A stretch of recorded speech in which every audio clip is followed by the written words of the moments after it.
Good evening, everyone. I'm Bishop Harold Rollinson, and I want to welcome you to the Hidden in Plain Sight show. I thank you for listening. I know you had a long, hard day. Some of us who had to work all day, and you're on your way home in your car, either home working from home, and you're trying to relax a little bit. And we want to share with you today some information that is vital to your very existence. I want to welcome those of you who are listening to this evening from South Africa. I see you there. I see you there in Jamaica. I see you there in Chicago. I see you there in Houston. I see you there in Memphis. We're just glad to have all you online with us today. We're just so excited that you are taking the time to learn. You know, Proverbs talks about the fact that it's so important that you're willing, that the wise man likes knowledge and information, that a fool hates knowledge. And we want to share with you some very important information. I share with you, I have on the line with me, on the show with me, two people that I met during some transitional points in my life. They were very important in renewing my spirit and building me up after I was dealing with some thoughts of abandonment and betrayal, and they came along and reminded me that God had anointed me for wealth. That's right, wealth. God had anointed me for wealth. I made millions of dollars and spent millions of dollars, and we're so thankful to see you there with us today. I have on with me two very important people who are experts in finance, people who have experience in finance and handling monies. I have on the line with me Gerald D. Rogers. We're happy to have him with us. He's an experienced investment banker, and we're so excited to have him on the show and be a part of the show. And then we have Tasha M. Dyer, a retired Army retired major, and she's on the show, and she has advanced degrees in finance, and so we're thankful that they are with us today. And we want to just take an opportunity for both of them to introduce themselves to the audience. Tasha, Gerald, you there? Yes. Thank you so much, Bishop Rollinson. And ladies and gentlemen, my name is Tasha M. Dyer. And yes, as he just stated, that I am U.S. Army Major retired, originally out of the Baton Rouge area, but I currently reside in Jacksonville, Florida. And so just a little bit about me. U.S. Army Major retired. I have an MBA, but then also when I retired, I became a licensed financial advisor. And that's ultimately how I ended up here, because I've always had a passion for understanding money, finance. Those are things that I've always had a passion for. Actually, when I enlisted in the military, I actually did work in payroll, military pay. And so this has always been a dream and a passion of mine.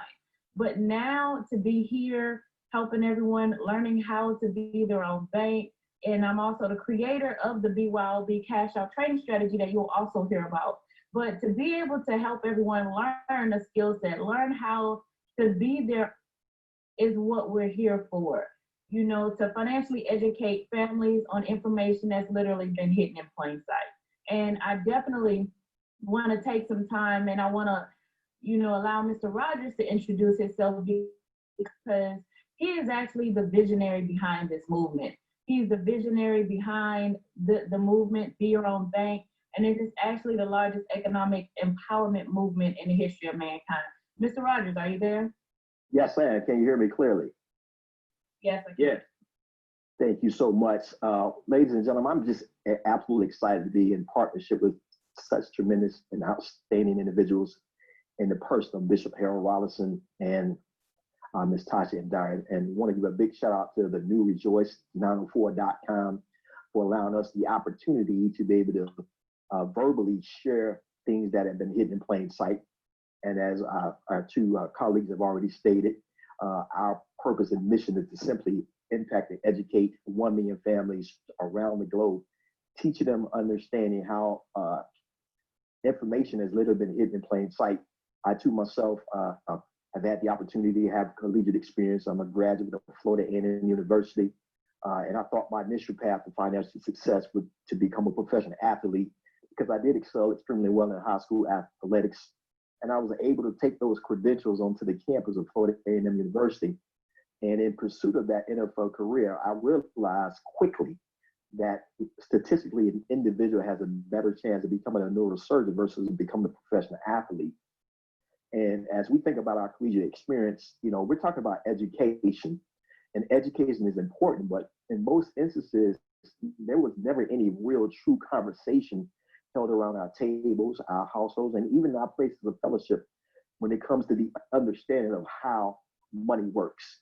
We were all taught to go work for money, but once again, there were very few conversations dedicated to teaching individuals how money works for them and how to make sure money's always working for them. And that's really what this movement is all about. It is the largest economic empowerment movement in the history of mankind. And we're going to be able to share with you over the next several weeks and years to come how you can be a part of something that literally puts you in a position to live out your biblical creed, where and the scripture declares that a good man shall leave an inheritance to his children's children. So we're excited about that. And back to you, Bishop. Yes, I'm excited about that too. We all talked about our educational backgrounds. I can remember taking Business 101 and they made us buy the Wall Street Journal. I thought that was the most boring paper in the world. It didn't even have a sports section. That was when I was 18. That was the part of the paper I was really looking for. And so, but in the back of that paper was some information that they really didn't. Where I went to school, Anderson University, they didn't have. They didn't teach me how to read. Those last 3 pages in the back of the Wall Street Journal, where you see all the financial information, market information. And so, is that the kind of information you're talking about that's hidden in plain sight? Because you guys are co-authors of a book along with Dr. Bikewood called Hidden in Plain Sight. And so, can you tell us what exactly what is hidden? What are you saying?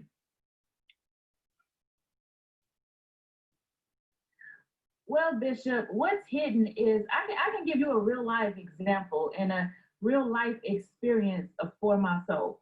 So just imagine, when I first enlisted into the military and I first joined the military, one of the things that actually happened, one of the things that transpired was that I was literally in military pay and I was in Germany.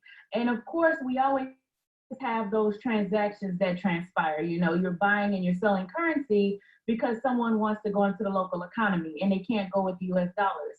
And I mean, we've all actually experienced an exchange booth if we've ever traveled overseas, or we always hear about currency being exchanged back and forth. Well, what happened is every day we would have to calculate, we would have to total. And what was actually happening is we were making money, we were profiting for the US government. But yet, and all of that had to be sent back. Of course, reports had to be sent back to DFAS, which was our main finance office. Now you think about it, nobody ever came to me at that point and said, Private Dyer, do you know that you can do this for yourself? Do you know that there's profit in the movement of this currency? Nobody ever brought that to our attention. And so it wasn't until I realized that there was more information out there. It wasn't until I realized exactly what's actually happening and the $6.6 trillion a day that's moving back and forth that we actually can participate in. So I was actually participating in the foreign exchange market for the government, but not knowing about it for myself. So when you think about hidden in plain sight, that's literally what we're talking about. It's all around us, it's happening all around us, but yet we know nothing about it. Yeah, I can certainly appreciate that, because bishops, fellow pastors who tried to do credit unions, and they went out of business because they thought that they could really live. The credit union could really live off the interest bearing loans that they gave out, and that interest was not enough to keep the bank going. And matter of fact, a lot of the members didn't pay their loans back, and eventually those credit unions are now out of business. So I'm thinking that perhaps they had known what was hidden in plain sight and how the big banks actually invest their money, they probably would still be in business today. Dr. Rogers, what do you think about that? Do you think that had any impact on those credit unions going out of business? Unequivocally, because when we think about the concept of banking, we really think about it from a savings perspective, meaning that us as individuals, we put our money in a said institution, and then not understanding they never actually ask your permission to lend out your money. And then they make rate of return, they make millions, billions, and trillions of dollars, and then they never allow us to participate in those proceeds. Because if anyone listening, if you look at that bank statement and you think about the amount of interest that's accrued annually on that savings account, it is absolutely unfair to us collectively. And how does that happen? Well, it happens because the banks realize this, and then they're able to take all of our money and participate in the foreign exchange market, where governments of the world, business of the world are maximizing, taking advantage of capital. And the other thing about that is, from an education standpoint, we were taught how to invest in something, hold on to it, and hope that it grows in value over in the future. But that's not what banks do. Banks are tied into the foreign exchange market, and no matter what the market is doing, yes, you have the ability to become profitable when the market is favorable and when the market is not favorable. And that's one of the reasons why collectively we've come up with this concept of be your own bank. So bank makes money off of trading currencies, commodities, and not necessarily investing in over a period of time. And lastly, for our listeners, this allows you and I, the average family, to participate in this market space, and it does not require the massive amount of liquidity in order to take advantage of the other markets. Well, that's good information, because I heard older guys, or guys who are a little bit older than I am, say they tried to go into the money market, and they didn't have enough assets to be able to actually get on the platform. It was a requirement that you have at least, some say at least $25,000, $30,000 on deposit before you can actually get on the platform. How's that different now? Well, Bishop, that's awesome. And I say that because this goes back to what we're speaking of about things and information being hidden in plain sight. So what most people think, as Mr. Rogers just stated, is I actually have to buy something.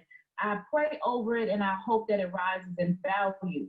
And so, and also education is very important. So what we're doing and what we're able to do is actually participate in this market where we don't have to have all that liquidity. We do not have to have the liquidity that's required when I want to buy something. You know, if I wanted to pull up a share of stock, or if I wanted to actually look at a stock, for example, and what happens is I have to purchase that stock, you know, and if we look at one that might be trading at $400 a share, you're going to have to buy more than one. And then that's that praying that it rises in value. And then also most people attack this market without having an educational foundation or educational base. And if you think about the fact that from the time that we've gone to school, or everything that we've always been taught, we come from the same foundation of go to school and we want to be educated. But you know, the key is always about what we're being educated upon.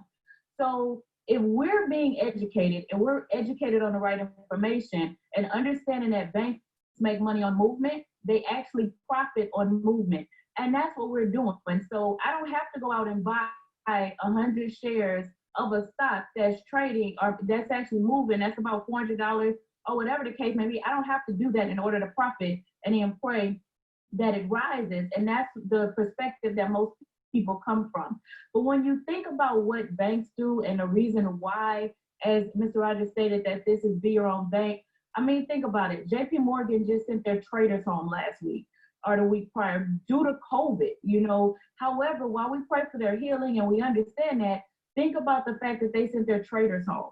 So what they're doing is participating in the same market, utilizing our money. And that's just what banks do around the world. So you now can participate, educate yourself on this financial standpoint, understand what's happening, but the key is the education. You always want to do it from an educational foundation and educational base. And when you do that, that's going to put you in that position where you actually can profit in the long run. That's what's different, because we're going to do what the banks do, which is make money on the movement of the market and not just the market rising. They take advantage of it regardless of the direction that it goes. Thanks to Mr. Rogers and Dr. Bykewood and yourself, you really make me take a greater understanding of what E.B. Du Bois talked about when he talked about the miseducation of the Negro. We paid thousands of dollars. We took business courses, business classes, and no one ever taught us about the foreign market, currency market. And I think that I probably would be a trillionaire by now if I had known about how to work the market, and if someone, at least one person at the university, had shared some of this information about the foreign exchange market.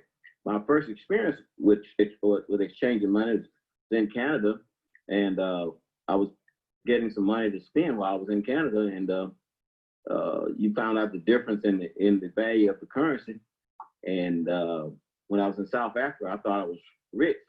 I got paid about 9,000 of those South African dollars, and when we got to the airport to bring it back to the U.S. currency, it was only about $500 to $600. And so I felt like I had been robbed because I didn't understand the value and the value of money and how it was different in other countries. And so now that I'm older and have traveled the world, I understand that.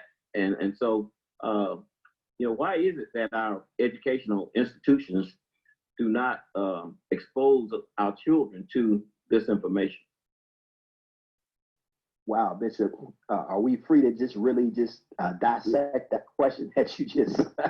Yeah, you're free. I mean, now I do understand why you asked that question. I have been thrown off the radio, off people's radios, because people call in complaining about the information we shared about the contamination and whatnot here in North Florida. But we finally got back on because this is ours, and I don't think anybody can throw us off just because somebody calls in and complains they don't like the information we're giving out. So go ahead, if you feel free, you're free in Jesus. Go ahead, brother. Well, I'll tell you this, Bishop. One of the unique concepts about that is it's really systemic, and systems are designed to give out and allow us to have specific outcomes. And one of the ways that you can control the masses is depriving them of economic empowerment and economic understanding on how money works, specifically for our culture as far as African Americans. We were all taught there was a phase in life, and I'm sure you can attest to this, that the way to being able to eclipse success was to, absolutely obtain that college degree and get an education, but that education was only still sitting around someone else finding value in you and who you are, and not what you understand. And there's a distinct reason why 5% of the population controls 95% of the wealth. I have to say that again. There's a distinct reason why 5% of the population controls 95% of the wealth. So it's purposed to keep this conversation away from the masses, because then now you lose your power base, because in this society, particularly here in America, then everything is based on the haves and the have-nots. So that small percentage of the haves allows the have-nots to get the crumbs. And so it also has a lot to do with what's going on the inside of a person's heart and mind, because with true benevolence and having a level playing field, then all communities will be the benefactor of this. And specifically, I personally believe that what Christ calls, when we look at the Old Testament dichotomy, in the Old Testament, we had the prophet, we had the priest, and we had the king. The priest was responsible for the worship of the people of God. The prophet was responsible for administering the word of God to the people, and the king was responsible for the government and the welfare of the people. But when we come over to the New Testament, those three offices were fulfilled in the death and burial and resurrection of Christ. So it's our responsibility as the body of Christ, from a leadership standpoint, to ensure that our people who we've been called to lead, then this is how community actually takes place. And this is really what the picture was when in Acts 2, in chapter 2, when the church came together and and everybody had needs because we had the resources from our personal lives, and then now the body, the community was healthy because everyone freely gave it because they had resources to give. Exactly, and here's what we're dealing with right now. All summer we're talking about systematic racism and systematic oppression, and unfortunately, the example that we saw in Louisville just this week, where there are those help us understand it. There are those who have done well under this present system. The system has gotten them nice neighborhoods, nice homes, nice cars, and they don't really want the system to change because it may change the plate that they've been eating off of. And so we want to acknowledge that some people will do whatever they need to do to preserve the system because they've been eating off the system very well. And I think that's what we're dealing with that decision that was made in Louisville this week. That Attorney General, he's doing well, and he's not want to give up his nice big house and big paycheck that he's getting just for one person who did. I mean, he's not going to want to do that. And there are people who are in positions who are hoarding information, won't share information with their brothers and sisters. See, in Acts 2, they had all things in common. They didn't mind sharing what they had with somebody else. We have information and we won't share it. Some of us have been able to get into certain jobs, certain positions, certain offices, and they help the oppressor hold you down. They don't share the information. But we want to, on this show, we're going to expose all the information that we have. We're hoping that all of us can profit from that information and that all of us will do well as a result of that. Because my doing well depends on you doing well in the system that we are trying to develop here. And so why is it? Can you think of any other reason why people won't share information? They keep the information hidden?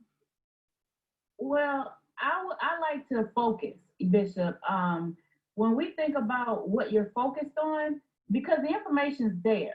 Now, we know why people don't share. We know why people want to hold things to themselves, or, why, because just as you just stated, they stay ahead, or they keep other people down. But when you're talking about the amount of currency, what's available out there, that is why this movement is so important. That is why what we're discussing is so important. And that's why we're as passionate about what we do, because we have to make sure we reach the masses, we're reaching everyone. Because if we shift our focus and we shift that from looking at what someone else will or will not allow us to do, and understand that the rules that's out there, we can also participate and take part in that same thing. So if we focus on the development, we focus on shifting the culture, we focus on shifting mindsets, we focus on those types of things, then that's where the change is actually going to be made. That's where that impact.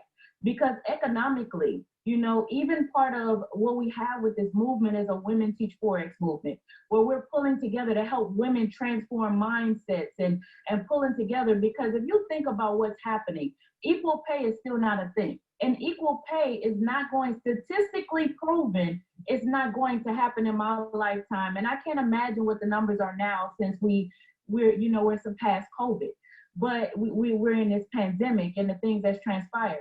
But this is why we have to shift and create our own value, because women make up 40% of the breadwinners. And you look at what's happening in the economy, single parent households, whether you're married, women are, no matter what your status is, 40% of breadwinners, but yet equal pay is not a thing. So we're in a society right now where we're expected to do more with less, from an economic standpoint. And the reason I brought up that piece with the Women Teach Forex, or just women in general, is because that impacts our economies as a whole, not just us. That's our communities. You look at where lack is, and you look at who's struggling, and you look at what's happening out there. Well, this is where it's at. This is what's happening.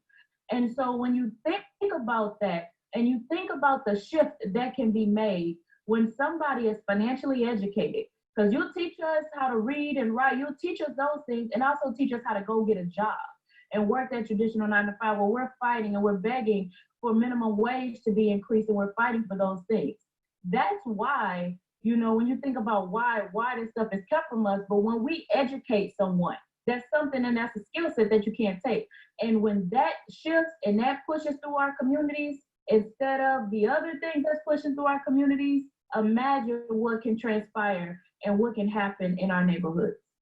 That's so very true. And one of my professors, Dr. Neil Lightfoot, always say we have to learn to be analytical in our thinking and analyze what people are actually saying and why they're saying what they do and what context are they saying. Because I have 2 daughters and I would love for them to be able to make the kind of money that everybody else, man, woman, boy, girl on their job makes. My sister, she's an engineer for a major telephone company, and she discovered after 13 years that she was making $40,000 less than a male colleague who's doing the same job. And that's one of those companies we see all the time on television. You know, you would think they would never be discriminating against women. So certainly, I want women to make a lot of money. I want them to make a lot of money. I want to meet one that's making a lot of money. There's no doubt about it. Did you hear what I said? Did I say that? Did I say that? Yes, that's gonna be on the application, Mr. Roger. Yes, sir. And so I'm excited about what God is doing here for us. And so we have to. One of my biggest obstacles as I transform, because there's a mindset that has to be in place for you to discover. When I came to Jacksonville for the Ford Escort pulling a U-Haul trailer, I drove it 24 hours to get to Jacksonville from Abilene, Texas, where I was at Abilene Christian University. And I went from that to a Range Rover over the years. And so, yeah, I had a Range Rover, an SL 500 Mercedes.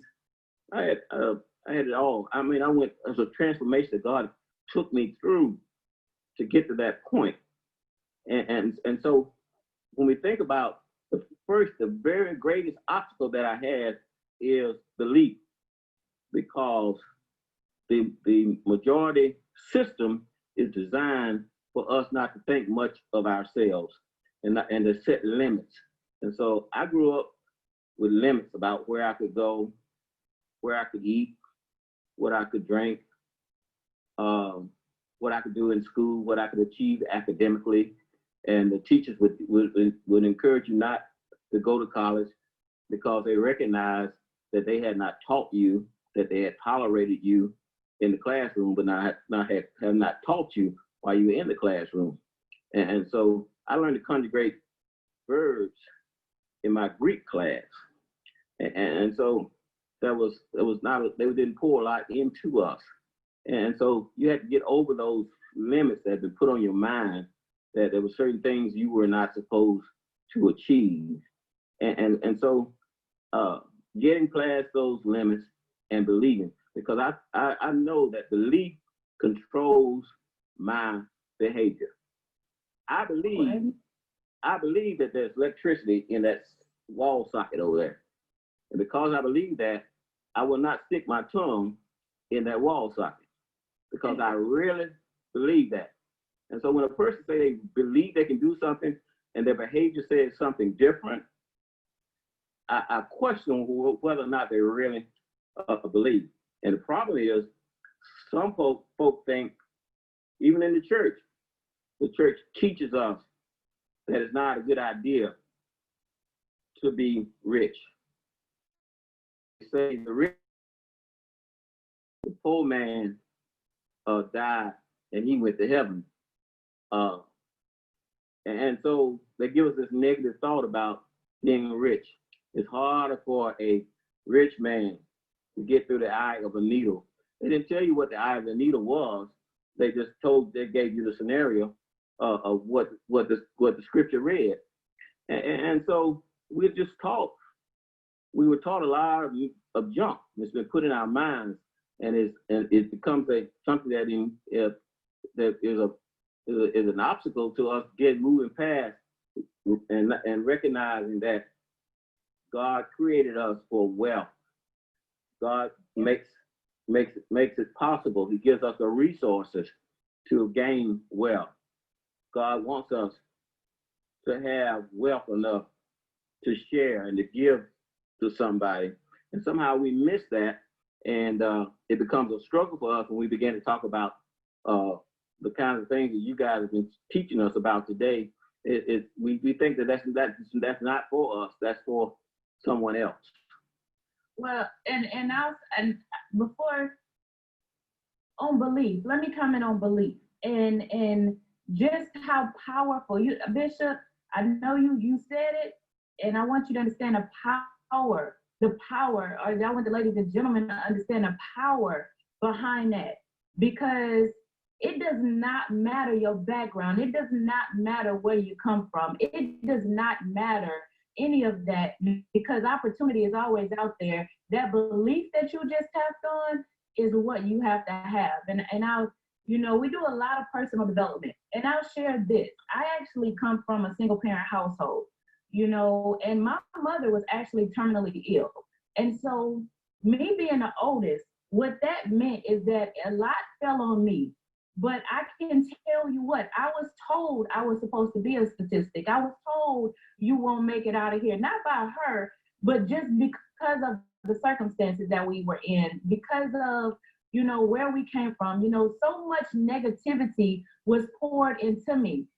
But my mother always told me that your circumstances do not dictate your reality. And she always pushed that in me to always strive for success and never give up. And that one little piece of belief that I actually held on to, because yes, she did transition when I joined the military, and me joining the military was about opportunity. And so I always focus and always look for different opportunities. And so that belief that you have to have in yourself, that you can do something, that you're going to be successful, understanding that regardless of what your circumstances are, regardless of what's transpiring in your life, that is so critical and so key that I cannot stress how, to the ladies and gentlemen watching, that you definitely have to believe that, and you have to understand that you definitely are not dictated by the reality of what you believe the reality of your situation is.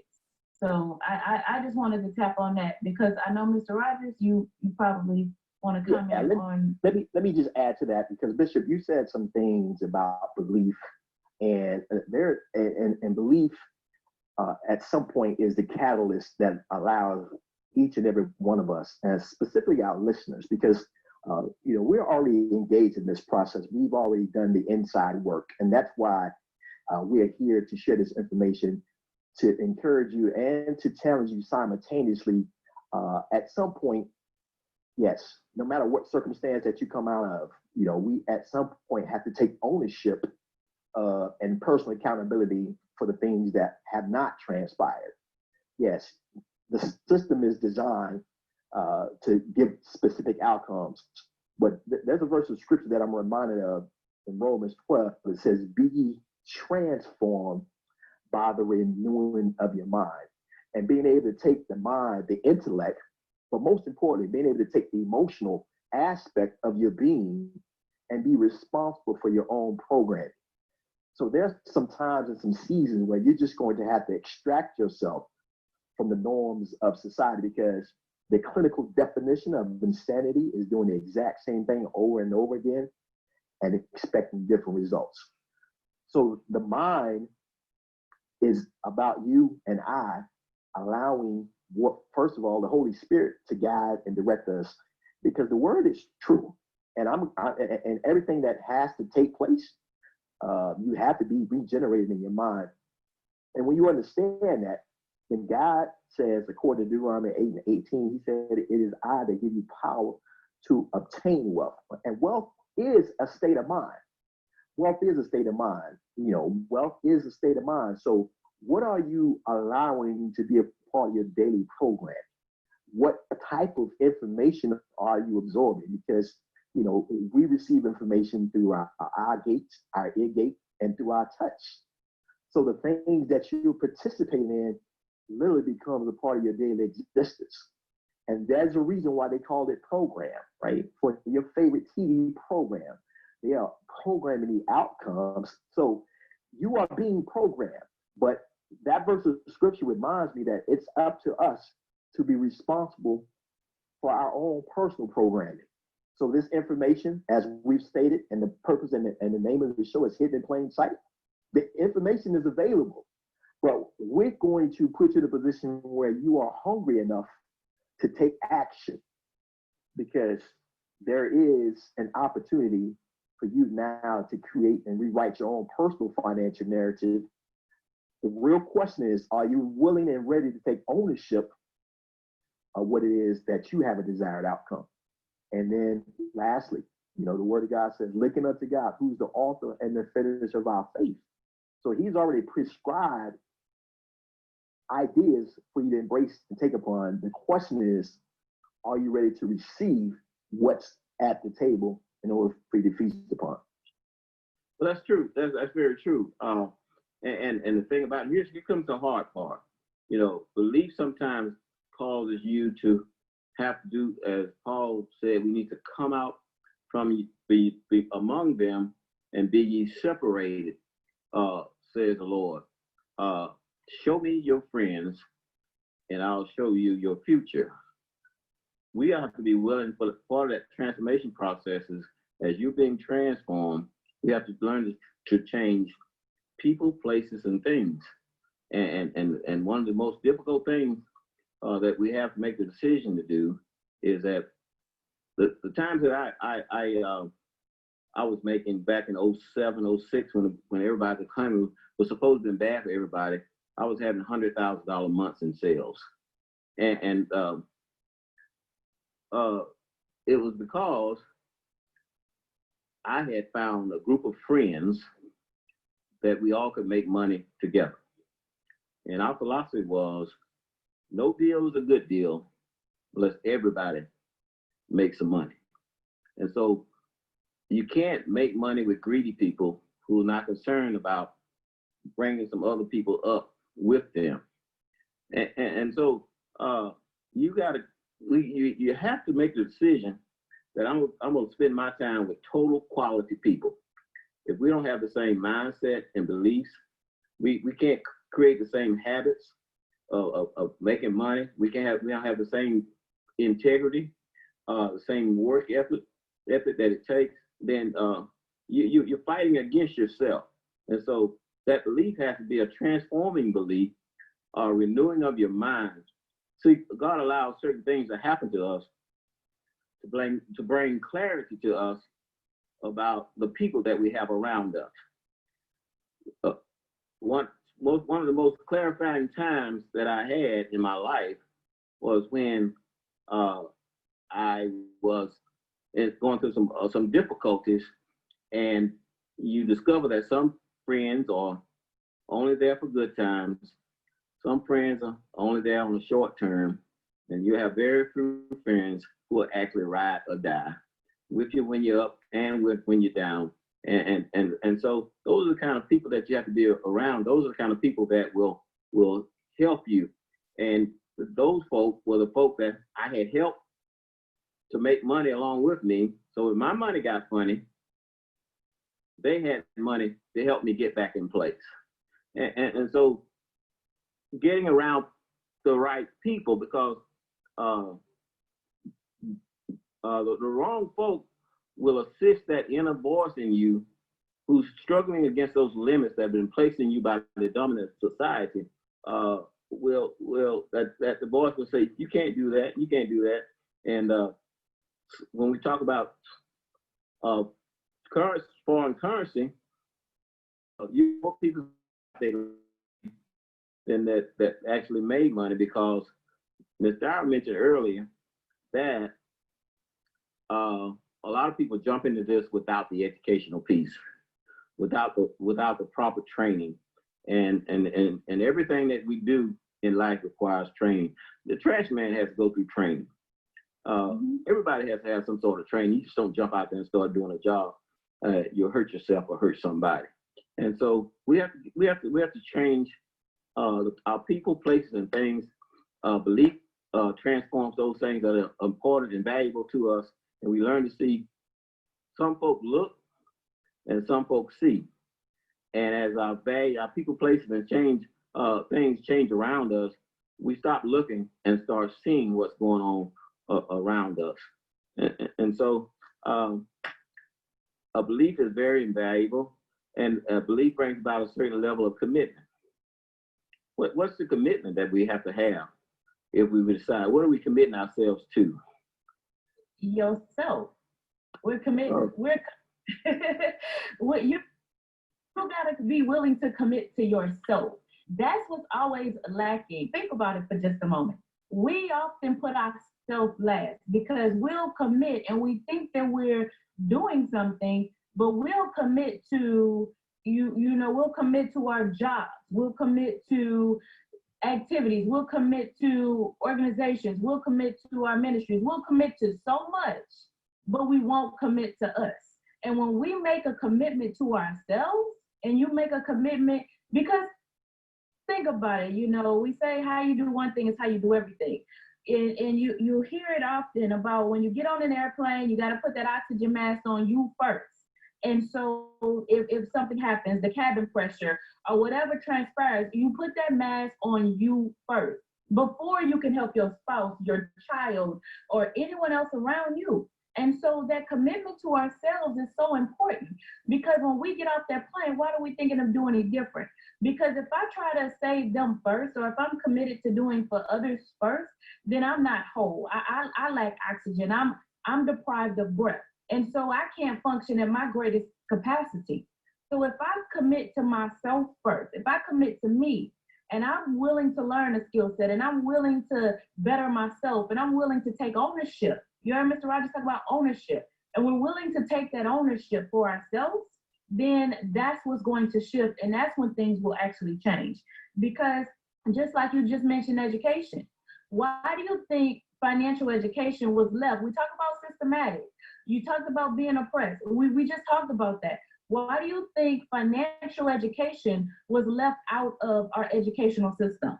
And so what happens is this is where that commitment and that change comes for ourselves, because we have to be willing to educate ourselves. So yes, statistically, historically, we're taught enough to get a job. We go get these professional degrees, we go get all of that, but we're taught enough to get a job, which does not generate wealth. It does not give us that. And so if we commit and educate ourselves where the finances are, where the wealth is, where the money is, and we have to do it from an educational standpoint. You hit it on the head.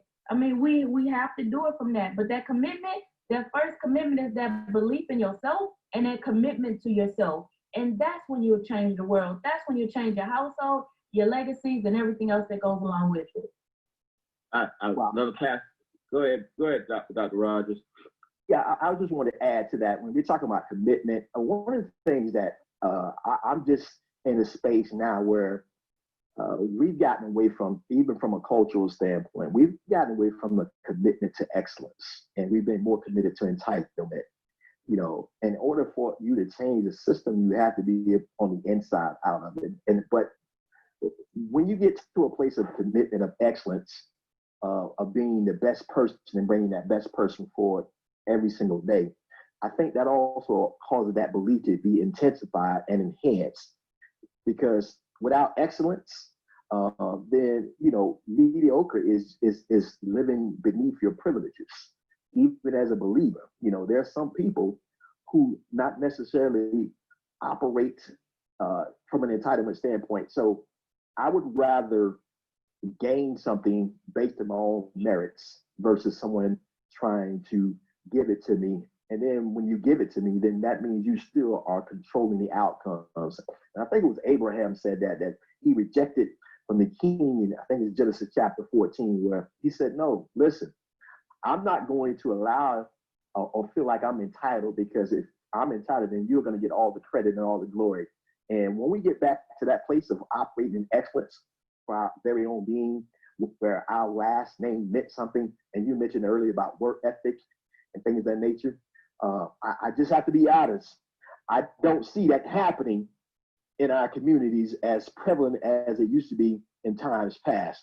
So I think that also too has to be a part of the conversation, and it has to reverberate just as loud as understanding the things that are not transpiring, because if a man doesn't work, he doesn't eat. So we have to, once again, find ourselves in a place where we're bringing the best person forward every single day and making that commitment to at least, a good name is even better than riches. So let's also bring that conversation to the forefront as well. Yes, and one of the things that I'm really leery of, I'm listening to a lot of politicians these days, and I'm reminded of Israel, those who came out of Egypt with Moses, how when the sun got hot and there were some difficult days, they talked about the comfort of slavery. And these politicians, we have to be careful. They're doing their best to make us comfortable with being broke. They say, well, we want to make sure you get this and you get that. They never say they're gonna make sure that we are able to get the funding that we need to start our own business, to become wealthy. They tell us that they're gonna make us comfortable poor people. And we have to be really cautious with that kind of philosophy, because no one wants to be comfortable being a slave or being in a position of being subordinate and not taking advantage of the wealthy opportunities that God has placed around us.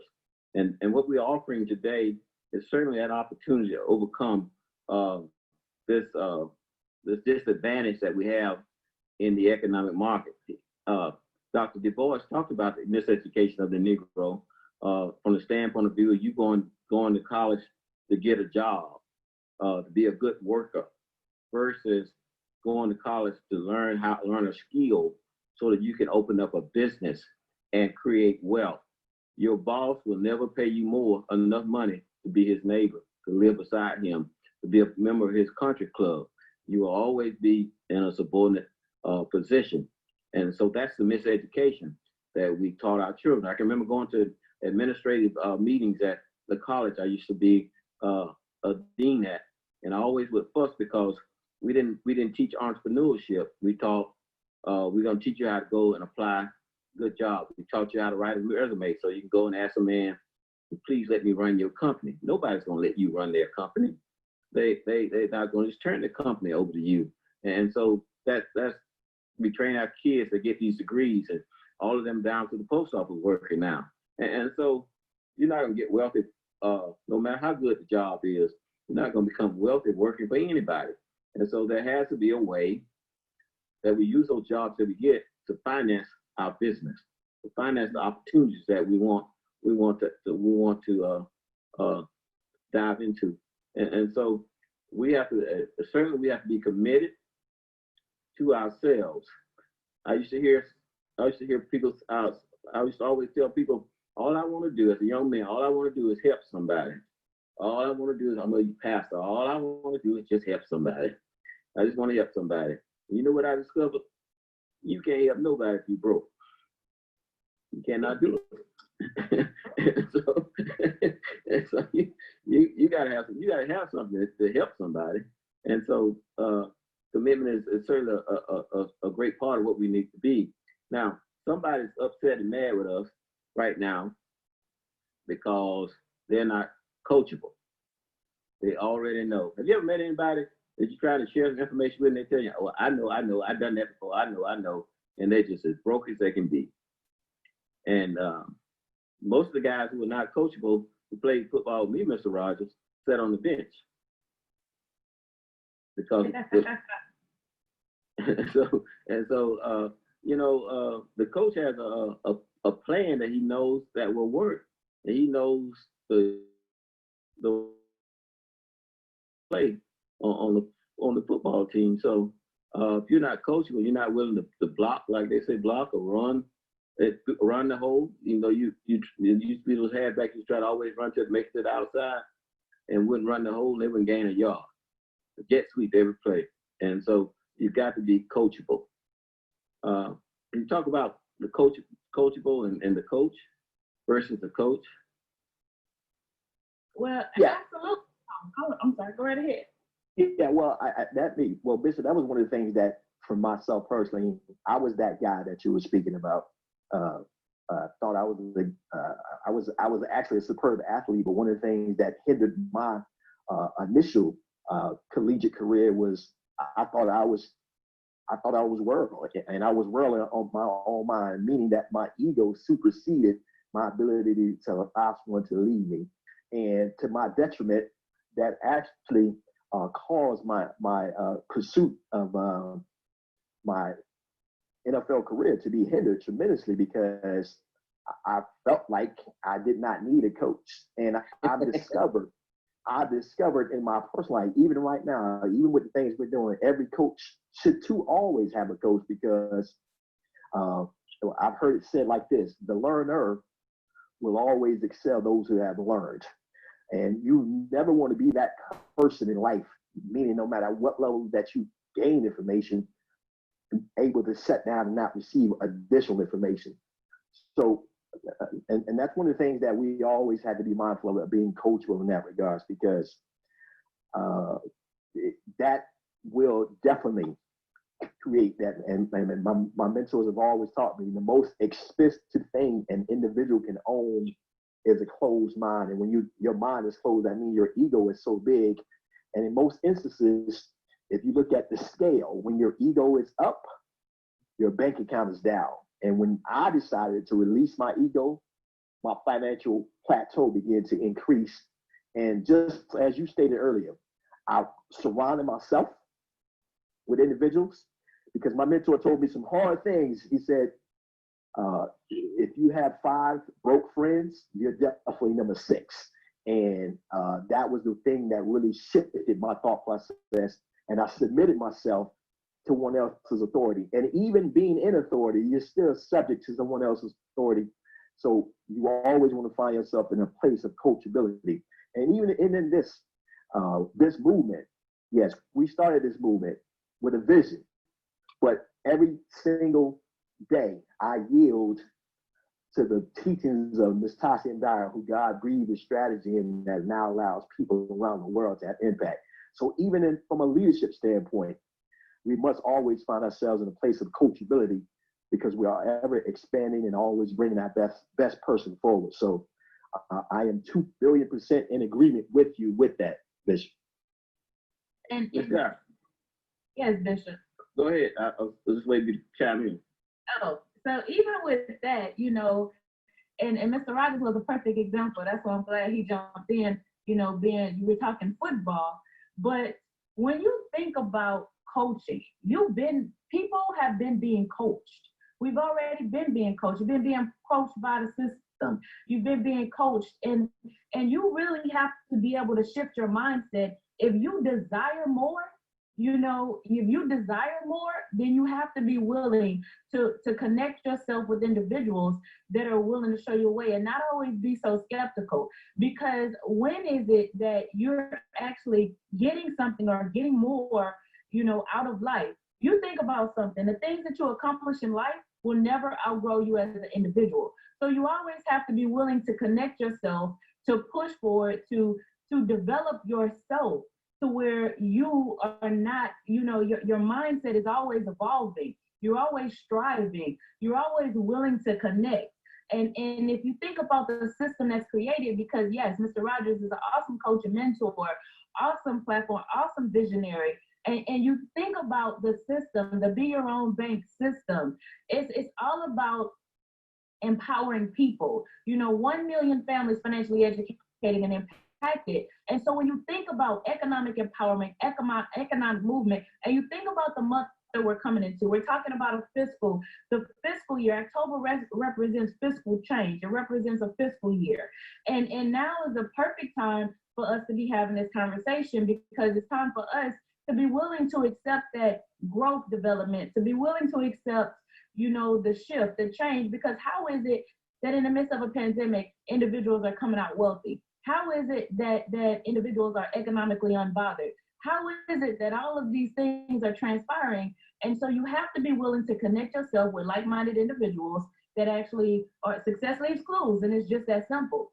So how is it that you're willing to do that? And then you also have to be willing to connect yourself into a system and get out of that rat race, that cycle that we sit in all the time. Because if nothing's changed by now, it's not going to change. You know, if nothing has transitioned by now, it's not going to change. And so this is where you have to be willing to do something different. You have to be. You have to be. Well, Ms. Dyer, you know, you gonna make me use up all my CBD all today because my anxiety just went up. I remember back 2007, you know, when the economy was just nowhere, and I knew one of my friends gonna call me, and the economy was nowhere. I had $960,000 in an account, and there was a month where I got zero interest, and I had a $400 management fee that I had to pay to the investment company. And you remind me of that, and now it makes me so angry because I said, well, wait a minute, why don't you just take my money and put it in a just a little money market account or something? I need some interest off this money. And no, you move the money, we're gonna charge you all. They gave me all these big numbers of fees, thousands of dollars in fines and fees that the bank was treating my money like it was their money. And you just reminded me of that. Maybe Mr. Rogers one of you can justify them treating me that way, but I just, you know, I think that if you got some real money, you need to know how to handle it yourself. And I'll say this. No, you absolutely do. So that's why I say I'll say this. Because, you know, for example, just the example you just gave, I knew someone else that put their money in a savings account, and once their account balance got to a certain level, the bank automatically switched it over into a checking account where it didn't have the interest that they would also receive. And this is why it's important to be educated. This is why it's important to understand the system. We can't fight against the system. When I say that, I mean, you know, always complaining, always being a victim, always, well, why? Let's learn the system, learn how it works. You know, we're not anti-bank, we're just pro your household. And so that's what this movement is all about. And you can actually chime into BeYourOwnBankMovement.com, where you can actually get more information. BeYourOwnBankMovement.com. And we have a system. We do over 40 calls a month. And with these calls, it's about educating you know, educating you, and then also educating us, just educating individuals in its totality. And we also showing you how to navigate the markets in the morning. But one person that's not on this call today that you mentioned in the beginning, Dr. Craig Bythewood. And so one person that I definitely want to highlight, and this is about plugging in where individuals have your best interest at heart, because he has a PhD in finance and economics. He's been a consultant, a CFO, and an educator. Dissertation was on bank mergers and acquisitions. I think that it's more important for you to learn a skill set and then turn around and be able to plug in and chime in to listen to someone like that who is going to educate us and actually help us understand the why behind the what. Just like that question you just asked. That person is going to, Dr. Bythewood helps us understand all of that to where we understand how to navigate the markets, what is out there, what's available. But you have to, one, just like you said, make that commitment to yourself. And so BeYourOwnBankMovement.com is definitely where you can go and get some more information on that. I'm excited about Dr. Bythewood joining us because he's a wealth of information, and I look forward to that. But certainly we want to just thank all of you for listening to us this evening, and tell your friends, share the information, share the others. If you're on Facebook, share over and over again. And we'll see you again next week, 5 o'clock on rejoice904.com. We look forward to sharing with you, again, our websites and all that other information that Ms. Dyer just share with you. Certainly we'll be happy for you to join us. We want to educate you. We want to share with you. We want to equip you for the times. And certainly when God raised you up and use it, how to be a good steward over it, and how to bless somebody's life. God bless you, and we thank you for listening to us this evening. We want you to have a wonderful evening, and tell people about our show. And certainly, I'm sure you'll be able to watch the replays on the Facebook and all that social media stuff. I thank you so much for listening. God bless you. Thank you, Ms. Dyer. Thank you, Mr. Rogers, for sharing with us on this evening.